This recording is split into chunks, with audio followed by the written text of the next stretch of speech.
دور کا واقعہ نہیں ہے، ابھی پاکستان بننے سے پہلے کی بات ہے۔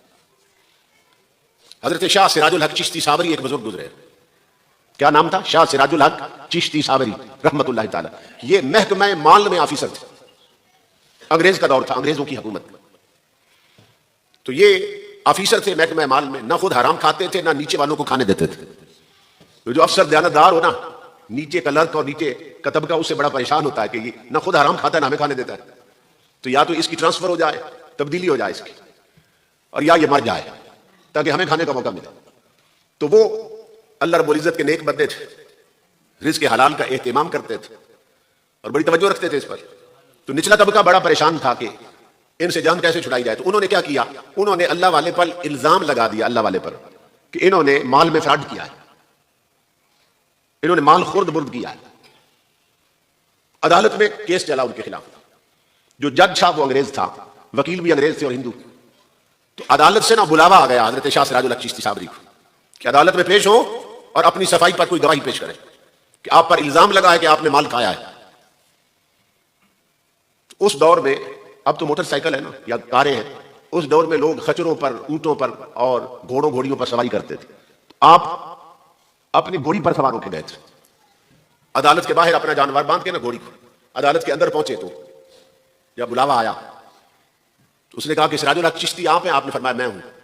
تو انگریز جج کہنے لگا کہ تم پر الزام لگا ہے کہ تو نے حرام مال کھایا اور فراڈ کیا مال میں، آپ اپنی صفائی میں گواہ پیش کرو۔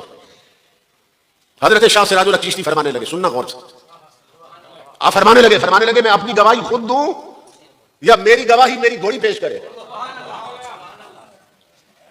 میں اپنی صفائی خود دوں یا میری صفائی میری گھوڑی پیش کرے؟ وہ جو وکیل کھڑے تھے ہنسنے لگ گئے، یہ بابا پاگل تو نہیں مذاق کر رہا ہے؟ عدالت میں آپ کبھی گھوڑیاں بھی صفائی دیتی ہیں؟ انگریز جج نے کہا اس کا چہرہ جوتوں والا نہیں لگتا ہے۔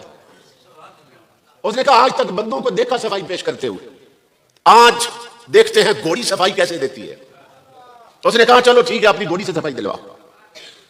آپ نے فرمایا مجھے اجازت دو، میں گھوڑی کو عدالت میں لے آؤں۔ عدالت میں گھوڑی کو لے آئے۔ اس نے کہا آپ گھوڑی تو بول نہیں سکتی، کیسے دوائی دے گی؟ آپ نے فرمایا یہاں سے ایک بندہ بھیجو، باہر جائے کھیتوں میں اور مالک کی اجازت کے بغیر چارہ کاٹ کے لے آئے، گھاس لے آئے۔ مالک سے اجازت نہ لے اور چارہ کاٹ لائے۔ انہوں نے ایک بندہ بھیجا، وہ جو زمین آئی سامنے اس نے وہاں سے کاٹ لی اور گٹڑی سی بنا کر لے آئے۔ آپ نے فرمایا میری گھوڑی کے آگے ڈالو۔ جب گھوڑی کے آگے چارہ ڈالا نا تو گھوڑی نے نفرت سے منہ پھیر لیا۔ انہوں نے بڑی کوشش کی، ادھر ادھر رکھا، جب ادھر منہ کرے رکھے گھوڑی منہ پھیر لے۔ وہ جو وکیل کھڑے تھے، ہندو وکیل، انگریز وکیل، انہوں نے کہا یہ بابا فراڈ کر رہا ہے، یہ تجھے دھوکہ دے رہا ہے، یہ گھوڑی کو نا گھر سے کھلا پلا کے لایا ہے۔ جب گھوڑی رجی ہوئی ہے، پنجابی میں سمجھا رہا ہوں آپ، یہ گھوڑی کو رجا کے لایا، گھر سے کھلا پلا کے لایا۔ تو جب گھوڑی کا پیٹ بڑا ہے تو کیسے کھائے گی؟ یہ فراڈ کر رہا ہے۔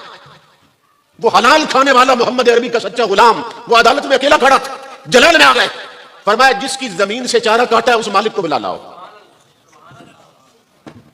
انہوں نے بندہ بھیجا اور اس مالک کو بلا لائے۔ جی اللہ کا شکر، ماشاء اللہ حضرات، یہ ہماری خوش بختی ہے تمام حضرات کی کہ مبلغ عالم اسلام شیخ طریقت یادگار اسلاف حضرت قبلہ پیر نقیب الرحمان صاحب زیدہ مجدہ مجلس میں جلوہ گر ہوئے، تشریف لائے۔ اللہ رب العزت ان کا سایہ تادیر اہل اسلام کے سروں پہ قائم رکھے۔ جو وکیل تھے انہوں نے کہا اس بابے کے دھوکے میں نہ آنا، یہ گھوڑی کو رجا کے لایا ہے، کھلا پلا کے لایا۔ اب جب اس کا پیٹ بھرا ہے تو کیسے کھائے گی؟ آپ نے فرمایا اس کے مالک کو بلا لاؤ، جس کا چارہ کاٹا گیا، مالک کو بلا لائے۔ اس نے کہا مجھے کیوں بلایا؟ حضرت شاہ سراج الحق چشتی فرمانے لگے تیری اجازت کے بغیر تیری زمین سے چارہ کاٹا گیا تھا، اب یا اس کے پیسے لے لے تو یا مجھے معاف کر دے۔ اس نے کہا تھوڑا سا چارہ ہے، میں نے کیا پیسے لے لے؟ اس نے کہا میں نے معاف کیا۔ جب مالک نے کہا معاف کیا تو گھوڑی گھاس کھانے لگ گئی۔ انگریز پھر بیٹھ نہ سکا سیٹ پر، اٹھ کھڑا ہوا، اور جنہوں نے الزام لگایا تھا انہیں کہنے لگا ظالموں، اور کس بندے پر الزام لگایا ہے؟ جس کی گھوڑی حرام نہیں کھاتی اس کا مالک حرام کیسے کھائے گا؟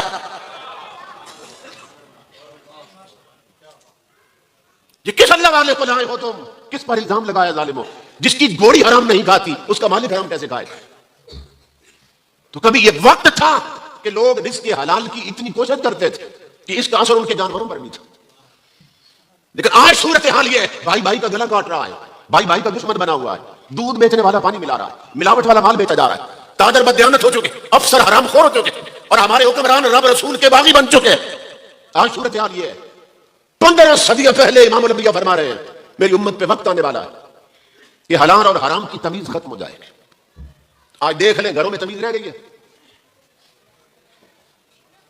حلال اور حرام کی تمیز ہی ختم ہو چکی ہے، اور نسبت ہے حضور کے ساتھ، نسبت ہے تاجدار کائنات کہ